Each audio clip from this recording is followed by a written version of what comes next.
Thanks. Thank you so much, Sarai. Hello, good evening, everyone. Happy to be back presenting for OPAC. I'm super informal in how I present, so I will say totally understand and respect it if you prefer to stay off camera. It can be helpful to me to see some faces, but I won't put any pressure if you're not comfortable with that. Similarly, we will have Q&A at the end of the presentation, but if you have a burning question coming up as I'm going through my presentation, do please feel free to jump in and I'll try and keep an eye on the chat as well as I go through that. So one second as I pull up my slides. And as Sarai shared, so I will be talking a bit about living in the present moment and mindfulness specifically tonight. The reason I decided to bring this topic in, last time that I presented for OPAC, we were talking about strategies that we can use to ground and self-regulate and regulate our nervous system when we're dealing with a lot of stress. And that was a little bit more reactionary, things we can do in the actual moment when the stress is triggered. I wanted to focus tonight a little bit more on things that we can do on a daily basis to almost prevent things from getting to that high of a level. So that's why I thought to bring in mindfulness. And before I jump in, just a little bit about myself and who I am and why I'm potentially qualified to talk about this topic. So my name is Shanen. I'm a registered psychotherapist. I practice virtually in Ontario. My specialties, I would say, are trauma and anxiety. And I really like to go beyond talk therapy and really introduce a lot of these more somatic or body focused or mindfulness based modalities and interventions to help people learn how to regulate their nervous systems. I think this is a very real thing that we see in anyone dealing with cancer or parents of children with cancer. You're going through a lot of stress and trauma. And so I think this is particularly important. Tonight, the goal is to give you some psychoeducation on what the heck mindfulness even is. And then I want to walk you through some actual practical, easy ways to practice mindfulness in your daily life. So starting off with what mindfulness is, I feel like we hear this word a lot, but some of you might not be totally familiar with what it means. And in a nutshell, mindfulness is the practice of intentionally bringing our attention to the present moment, right? So if my mind's wandering off to other things, I'm choosing to bring it back and focus on what's in front of me. I did look up a definition in the Merriam-Webster, and they defined it as the practice of maintaining a non-judgmental state of heightened or complete awareness of one's thoughts, emotions, or experiences on a moment-to-moment basis. So in other words, non-judgmentally being aware of any thoughts or emotions that we might be having or the experience happening in front of us. Okay? Mindfulness can also be an umbrella term that covers both a way of being, so being in the present moment, but also ways that we can practice that. And I'll get a little bit more into that in a moment. I do think it's also helpful to talk about what mindfulness is not, because I think there's a lot of misconceptions around mindfulness. So the first one I like to highlight is that mindfulness is not a synonym for meditation. And hopefully this is good news for some of you, because I think a lot of people hear mindfulness, they think meditation, and like, I'm not doing that. I'm not sitting down for 10, 15 minutes, clearing my head of thoughts or following a guided meditation. If that's your cup of tea, wonderful. If it's not, you can still practice mindfulness. Mindfulness is also not a way of suppressing our thoughts or making them disappear. So I know that might sound strange, but the goal really isn't to make our thoughts go away. It's actually to allow them to be there without any judgment. Right? The quickest way I have of explaining this is the more we try not to think about something, the more we're going to think. So if I told you not to think about penguins right now, I can guarantee you that you're probably going to think about penguins because you're trying so hard not to think about them, right? And this is what we see happening a lot with anxiety, stress, worry. We don't want to think these thoughts, so we're really trying hard not to, and that's almost strengthening them and making them come back even more. Where with mindfulness, if we can just allow ourselves to notice the thought, it's easier to release it. Similarly, mindfulness is not a tool for changing our or manipulating our emotions. So we're not, let's say I'm feeling sad or I'm feeling angry or I'm feeling grief. Mindfulness is not a way for me not to feel those things or to change it into something else, but it's a way to feel it without judgment and allow the emotion to be there so that I can fully feel it, process it, and move on. There are so many reasons why I might suggest practicing mindfulness, but I narrowed it down to three main reasons for this particular presentation. And the first one is something that I talked about in the beginning, which is practicing prevention versus reaction. If we can practice mindfulness and coming back to the present moment, we are going to stay more regulated and grounded overall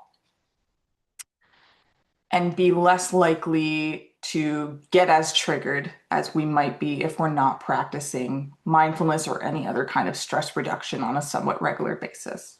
Okay? The second reason is that stress and anxiety actually live in the past and in the future. And what I mean by that is when I'm ruminating, it's usually because I'm thinking about something that's happened already. When I'm worrying, stressing, feeling anxious, it's probably because I'm thinking about something that hasn't happened yet that I think might happen or is going to happen. But if we can actually be in the present moment, we can stop our brain from time traveling to the past or future and not experience that same level of stress and anxiety. Which leads me to the final reason that I would recommend practicing mindfulness. And that is that our body and our brain don't know the difference between real and imagined. So let's say I am worrying about something that's going to happen in future. Maybe there's a medical procedure coming up and I'm very stressed about that.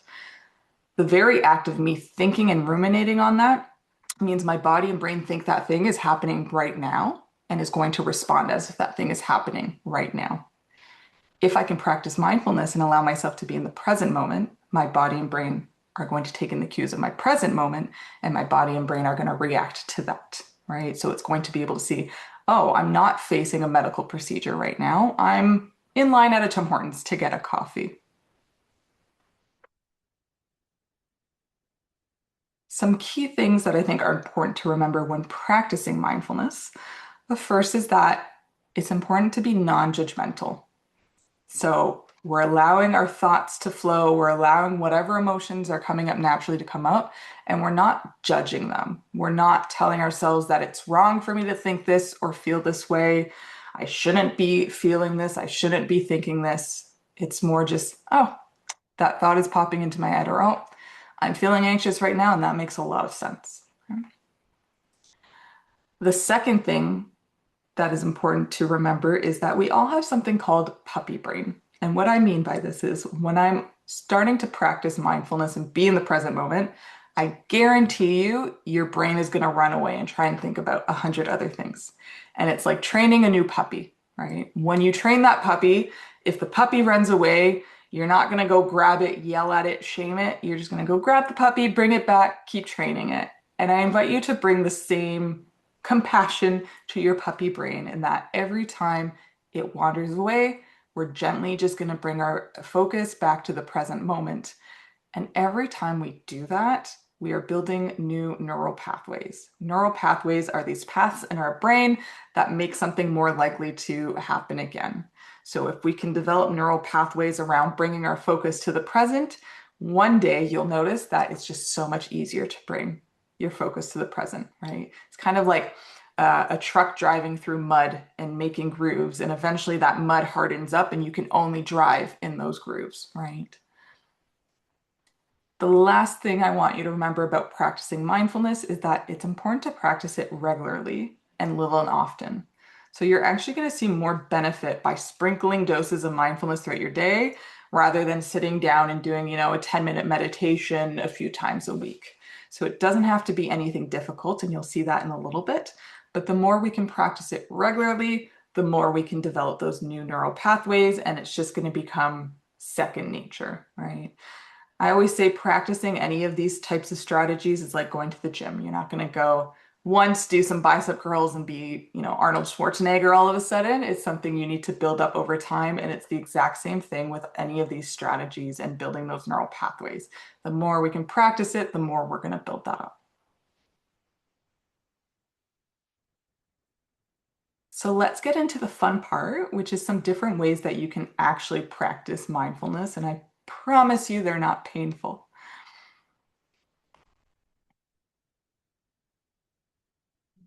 And I'm just going to pause because I noticed a funny question come up from Emily in the chat. What if your puppy brain is more of like an old dog that can't learn new tricks? I assure you, even that old dog can learn new tricks. Yes, it might be a little more challenging, and we might need to be patient, maybe bring a lot more patience and bring the puppy back a lot more often. But over time, we can still teach that old dog new tricks. Those new neural pathways can form. So, the first way that I like to suggest bringing mindfulness into your day to day is to just practice doing ordinary things mindfully. And what I mean by that is like be present when you're doing those things, bring your attention to it. So, a big one, and this is probably, I promise this wasn't going to be painful, and maybe I lied a little bit because this first one's a biggie, but putting our phones down. I think there's so many things that we do nowadays that we do with our phone in tow. We eat while looking at our phone. We watch TV while looking at our phone. We exercise while looking at our phone. And it's hard to be fully present with the activity we're doing if we always have some of that stimulation going on in the background, right? So, this is my challenge to you to maybe pick one activity in your day where you would normally use your phone while doing it and see if you could put your phone down, even for, a few minutes to start if it's too hard to put it down for the whole time. Another big one is, can we turn off the autopilot when driving? I don't know how many times I've driven, I've gotten somewhere and I'm like, I don't remember how I got here. Hopefully I didn't run a red light. I think because most of us have been driving for so long, it really is autopilot. And I would challenge you to see, like, can you pay full attention? And one way to do this might be through gamifying it. So it might be, how many red things can I see along my drive, right? Can I notice different types of trees while I'm driving along? And that gives your brain something to focus on that makes it a lot easier to come in the present moment. Another one might be slowing down in your daily shower, right? Actually feeling the water on your skin, noticing the soap as you wash yourself, the texture of the towel as you're drying yourself off. So just really being present in that activity, savoring your meal. So, actually chewing our food. I know a lot of us aren't very good at this. We try to just inhale when we have a couple minutes to eat, or we eat while looking at our phone or watching TV. So, can we actually pay attention to the flavors and the textures of what we're eating? This one I struggle with a lot. Can we try monotasking? So again, like, if I'm answering work emails, I'm only answering work emails. If I'm switching to a different task, I'm no longer looking at emails. Can we try just doing one thing at a time? And I would love to invite, if anyone wants to, come on the mic or just pop some things in the chat. I'm curious to hear, like, is there one part of your daily routine that you would like to try to do more mindfully? And it could be, something that I put in the list here, or maybe that you think of something else.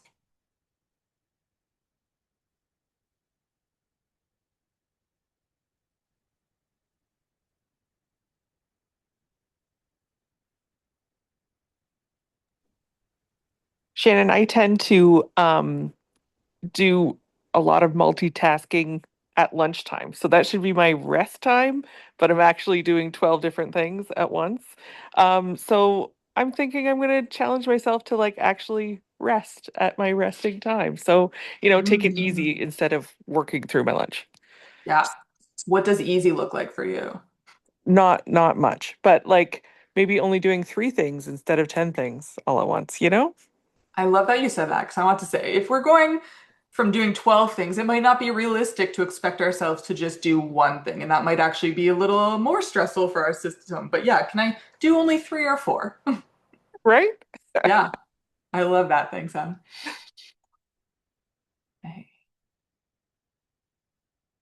So the next way to practice mindfulness, and this is one of my favorite, is any way that we can tap into our five senses. And I love this because we bring our senses with us everywhere we go, so it's pretty accessible. So some different ways that you might do that, and just a reminder, our five senses are sight, smell, taste, hearing, and touch. So maybe this is actually tasting your morning coffee or tea. I'm a tea drinker, but I won't judge the coffee drinkers. Actually taking a moment to notice the heat of the cup as it's in your hands, smelling the aroma before you take that first sip, taking that sip, noticing the feel on your tongue and the taste, right? It doesn't have to be for the full cup, but maybe taking a few sips like that. Listening to music and only listening to music. So I tend to listen to music as a background activity to something else. And sometimes I'll challenge myself to sit and like listen to a song all the way through and only listen to the song. And you might find that you pay attention to things that you never noticed before. So maybe you notice an instrument popping up in that song that you never heard, or maybe you actually hear the lyrics for the first time. Literally stop and smell the roses. So if you come across some flowers, take a whiff. If there's, a candle in your house that you love, or other scents, like actually just taking a moment to pause and like take in that scent. Right? You could go for a sensory walk. So as you're walking, seeing what you can take in with all your senses. Can you feel the breeze? If it's raining or sunny, can you feel that? Can you smell different flowers and trees? And, sometimes people are barbecuing or have campfires going that you can smell. Um, just really engaging all your senses as you go on that walk. And then another strategy that I included here is the 5, 4, 3, 2, 1. If you took part in my last presentation, I think we went through this. Basically, this is just an activity where we're engaging all of our senses one at a time. So we're looking around and naming for ourselves 5 things that we can see, 4 things that we can feel or touch with our hands, 3 things that we can hear, 2 that we can smell, and 1 that we can taste. And it doesn't even have to be practiced in this structured way. It might just be, can I notice 3 things that I can hear or smell right now and bring my focus to those? And again, I'll encourage you to just think about how could you engage your senses more in your daily life, right? And just pause. And this doesn't have to be a long thing. It can be a few seconds, but just intentionally bringing your awareness to your senses as you go through your day.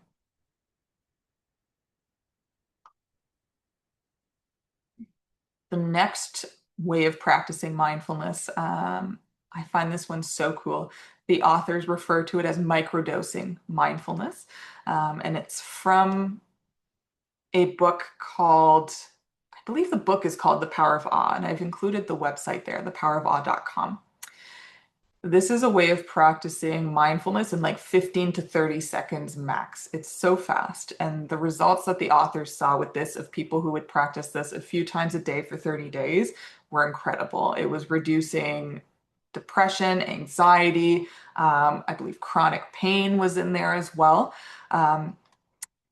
And the AWE method, it's an acronym. It stands for attention, wait, expand. So essentially, all you're going to do, and I'll walk you through the exercise in a moment if you would like to give it a try.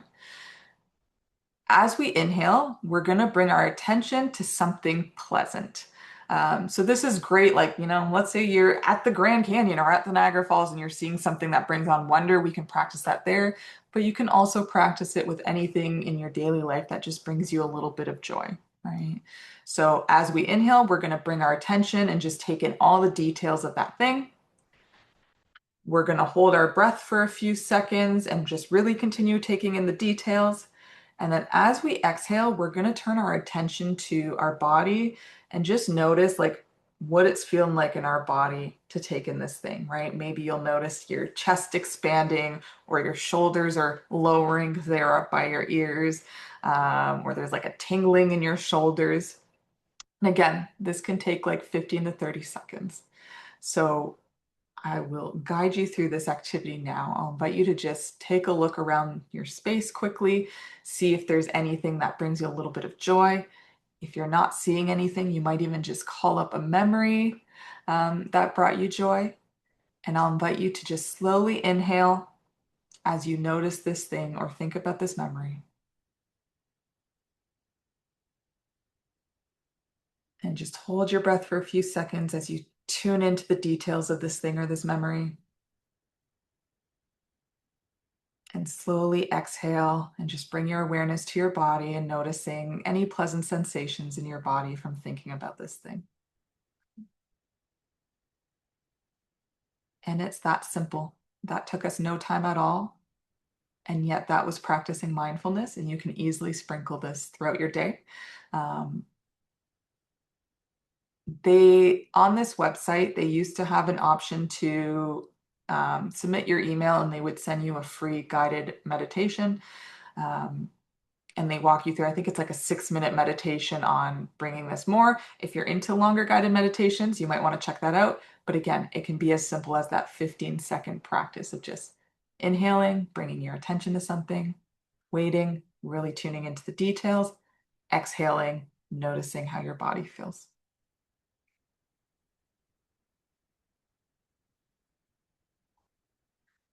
And then the last exercise I wanted to introduce tonight is called containment. And where this comes in is, let's say, I'm trying to practice mindfulness, but whatever thoughts or emotions are coming up just feel too big. They're just taking up too much space. I can't get away from them. I'm feeling overwhelmed or very anxious. I might practice containment. And what containment is, it's a way of storing these thoughts or these emotions for another time. So it's not suppressing it, it's not making it go away, it's putting it away, knowing that I will bring this back out when I have the capacity to deal with it, whether that's another day, whether that's in a therapy session with your therapist. Um, but knowing that in this moment, this is feeling too big, I can put this in my container. For containment, it's a visualization exercise. And I'll actually invite you all to practice your own containment tonight as I walk you through this. What I'm going to invite you to do is just think about some kind of container that feels big enough to hold the kind of thoughts and emotions that come up for you and feel big. So, to give you some examples, that might be a treasure chest, could be a vault. I've heard of someone imagining the Hoover Dam. Someone else used like those train storage containers, right? So plenty of options, whatever comes up for you. I'll invite you to just take a moment and think of this container, eyes open or eyes closed, whatever feels best. Just really get into the visual details of this container. And I'll invite you to notice like the color, if there's any textures, how big or small your container is, what keeps the container closed. Is there any kind of lid? Is there any kind of lock on the lid? So just really bringing all of these details to mind.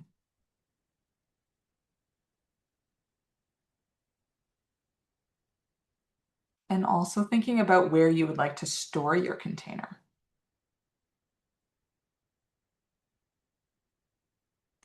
And once you have a good visual of that, if there's any thoughts or emotions that are coming up for you tonight that are maybe just feeling too big to deal with in this very moment, I'll invite you to just see yourself putting that into your container and storing your container away, knowing that we don't have to deal with this in this moment, we can come back to it.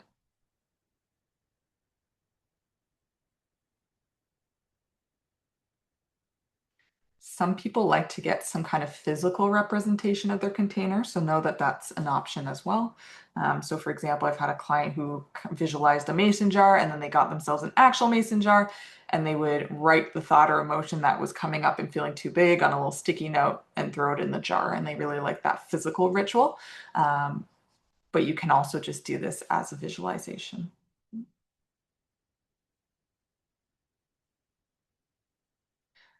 So that's kind of what I had on mindfulness tonight. I purposely went through this a little fast because I had some really cool questions come up ahead of the presentation that I wanted to give some time to. Um, if this kind of thing that I talked about interested you tonight, my information is here to provide you with more information. I do have a book available on Amazon called Anxious and Empowered that does go over a lot of different tools and strategies for managing stress and anxiety. I also have a blog that's down at the bottom there, authenticallyemotional.substack.com, where I've written a lot of posts dedicated to managing stress and anxiety as well and walking you through different mindfulness and somatic strategies. And for anyone who might be interested in looking me up as a psychotherapist, I've also included my email and my practice's website there. I will leave this up for another minute in case anyone's jotting anything down, but maybe we will shift over into the Q&A. Thank you, Shannon. This is Sarai. Thanks so much for the great presentation. Hopefully, that will help some people on here or who view it later. As you mentioned, there were some great questions submitted in advance. If anyone here right now has any questions, please feel free also to type them in the chat or speak up. But I'll just start the ball rolling with one of the first questions that we received in advance from an attendee who registered. So they said, how to manage, it's a few questions in one, actually. How to manage trauma in a healthy way, how to support siblings as we navigate our cancer journey, any tips on how to encourage kids to express emotions rather than bottle them up, and for dads too, and how to cope with the fear of recurrence. Even 10 years out, this fear still brings me to my knees out of nowhere. So a few questions in there about trauma, supporting siblings, kids, dads, and how to cope with the fear of recurrence. Yeah, thanks, Sarai. And these are all great questions, and I will try to do them justice in the short time we have. But I want to speak to the trauma piece a little bit here, because I do want to name having a child with cancer is traumatic. You are going through a very real trauma, whether that is something that's happening for you currently or happened in the past. The fact is, you went through trauma. And the thing with trauma is, for trauma isn't the event itself. Trauma is the way that our system responds to the event. And so what we often see is when someone went through something like that, the memory isn't stored properly. And so our nervous system, even though that thing might not be happening anymore, our nervous system is responding as if that thing is still happening. Right. And I bring this up because I believe you said in the question was something about being 10 years out, right? So we might be 10 years out and our logical brain might know this thing isn't happening anymore. And your nervous system very well could be still responding as if this thing is happening. So the short answer to that question, and I promise this isn't biased just because I am a psychotherapist, but I would always, always recommend, if you have the opportunity to work with a trauma-focused psychotherapist to do some processing around that experience, I think that would be incredibly important. The goal of that work is usually to help your brain and your nervous system store the memory properly, essentially, so that your nervous system can realize this is something that happened. It's not something that's happening to me right away, right? And then I'm sure there will be some grief components around that too, but when the trauma is still alive and showing up a lot, that can make it very difficult to get through our day-to-day stuff. So that would help make some space to deal with maybe other things that are coming up for you presently. Switching, luckily I have the written, sorry, I'm just looking at the questions that you sent me, Sarai. How to support siblings and encouraging kids to express emotions rather than bottle it up. Again, short answer is anytime we can get any kind of additional supports like psychotherapy or anything like that, that could be helpful, having a space for people to open up about that. I think for parents, what would be important here is role modeling. And so my presentation last year, I talked a lot about co-regulation, and the first step to helping your child regulate is to regulate yourself. And I would say it's the same here, is practicing for yourself how to express and process emotions in a way that feels healthy, and really modeling that in the home to others so that they have an example of how to do it. And then, of course, children, their little brains aren't as developed and they might have the skills. We can walk them through the steps a little bit more for helping them to name their emotions, noticing what's going on when they're feeling the emotion, and helping them with anything that they might do to process that emotion. So I've seen some great videos around like different ways to encourage deep breathing in kids, like pretending they're blowing out candles, or even just blowing bubbles can be a great way to help them regulate their little nervous systems. For dads, I noticed we have a couple dads here tonight. Um, Anything for dads? Yeah, for the dads, I mean, really, really encourage you to do the work, whether that's with a psychotherapist or through your own learning of like, let's learn ways to notice, name, and experience our emotions. I think as a society, we're not taught this, and I think men in particular are not taught this. Um, but your emotions are valid too. And I think it's important that we allow men space to feel and process their emotions, and that doesn't make anyone weak. I would argue that that makes someone stronger to be able to show that. And so just doing some of the work yourself to become more familiar with your emotions and name those and allow yourself to experience those as they're coming up. Thank you. Does anyone have any thoughts or any questions on that? Can you relate to some of it? Do you need advice? Please feel free to chime in. Maybe give a few seconds, see if someone chimes in. If not, I have question 2 of 3. This one is it's a short question, but it's pretty deep. She says, sadness is with me every single day, and ironically, even in the happiest of times. How do I address this? Yeah. And the curiosity that comes up for me as a practitioner is, is this sadness grief? Is this sadness trauma? Because my gut is telling me it's more than just sadness. And so this brings me back to what I was saying previously about the trauma and this still coming up of maybe there's some work that needs to be done to process that trauma and allow yourself to grieve, so that the sadness is not taking over every day and being there with everything. Thank you. So the last question is a really, really long paragraph questions, many questions, but I kind of summarized it. Basically, the parent wants to know, how do I bring my mind back to normalcy? I can't switch off the constant worry. My mind immediately jumps into the future. I constantly worry that something bad might happen, even though it's nothing based on what the medical team is telling her. Um, she's also noticed a significant change in her ability to concentrate, remember things. She's become socially detached.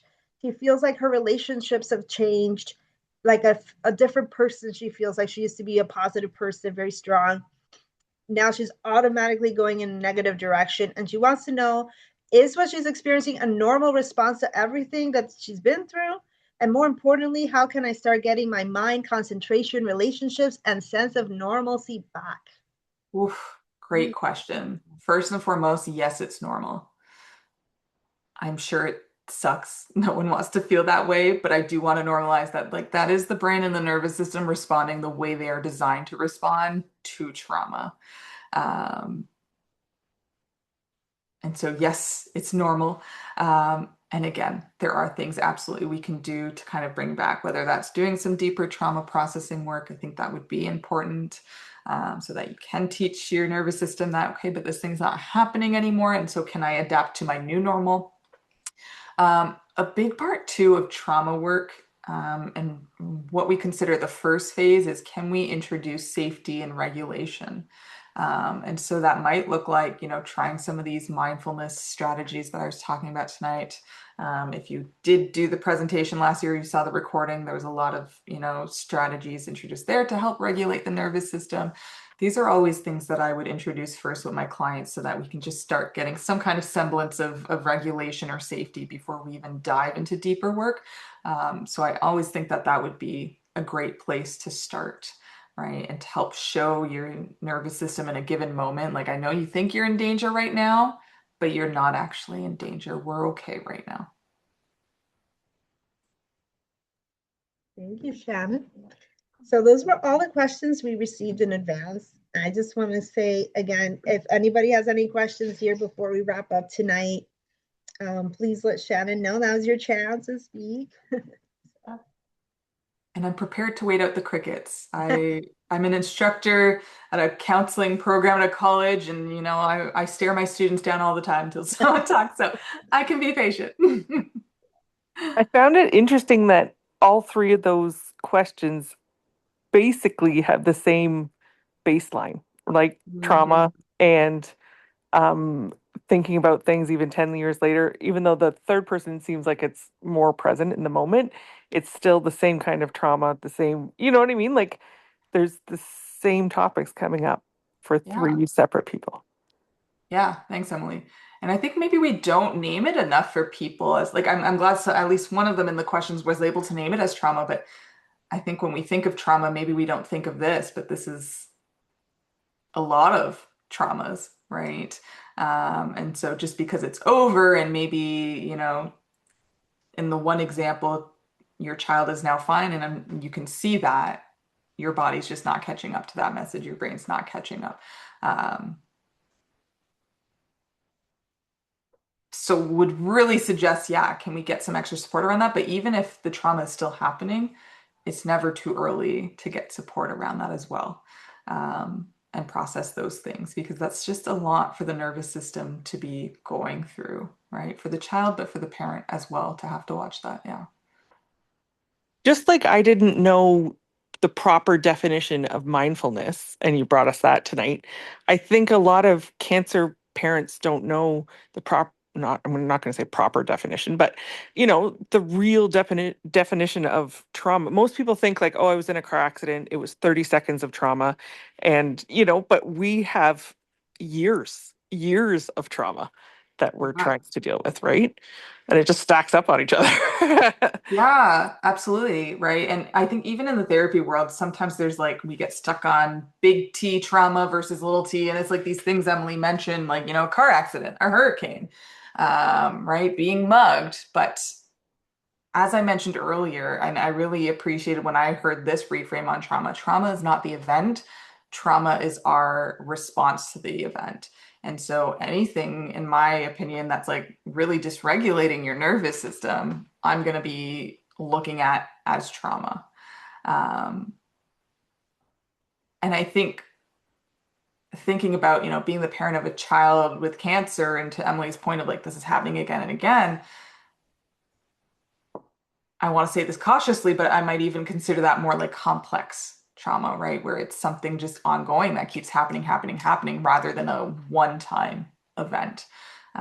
And that's going to take its toll on the nervous system as well. Again, doesn't mean that we can't help that and we can't get better. Just naming that, like, of course, your nervous system, your body, your brain is responding in that way. And I'm just taking a look at a question in the chat. So, any advice on finding energy or motivation? Going from survival mode to regular life can be hard sometimes. Day-to-day life feels extremely hard sometimes when I'm thinking about everything that has happened and what might happen down the road, and just feeling exhausted when trying to get back to normal. Yeah, of course. I could speak about the nervous system for days, so I'm going to try and rein myself in here. But our nervous system essentially has three states. One is our safety, relaxation state, so that's where we're striving to be most of the time. And then there's two survival states. The first is our fight or flight. So that's where we're probably going to feel a lot of anxiety, irritation, anger. And then the second one is a little lesser known. That one's called freeze or fawn. It's basically a shutdown state. And that's kind of what I'm hearing in Vince's example in the chat there is just this lack of energy, lack of motivation, can't get going, right? That's a very protective state. When we've just been through so much, our nervous system has been through so much, it's hardwired to shut down. And that might be what you're experiencing. Um, you also name kind of the trigger there of just always thinking about everything, worrying about what might happen down the road. And this is where I would really encourage like practicing that mindfulness, continuously bringing yourself back to the present moment. And maybe practicing a bit of that containment piece as well, if whatever the worries are down the road are just feeling too big. And then if this is still continuing to just feel too big, I sound like a broken record, but I always do recommend working with a professional who can maybe give you even more strategies for working with those thoughts or working with the trauma as well, right? But I can't normalize enough like how much this all makes sense what you're going through. And it's like, of course, there's no energy or motivation, right? If this was anything else, we'd be like, yeah, duh. Well, this is me saying, yeah, duh, of course, there's no energy or motivation when you've gone through all of this.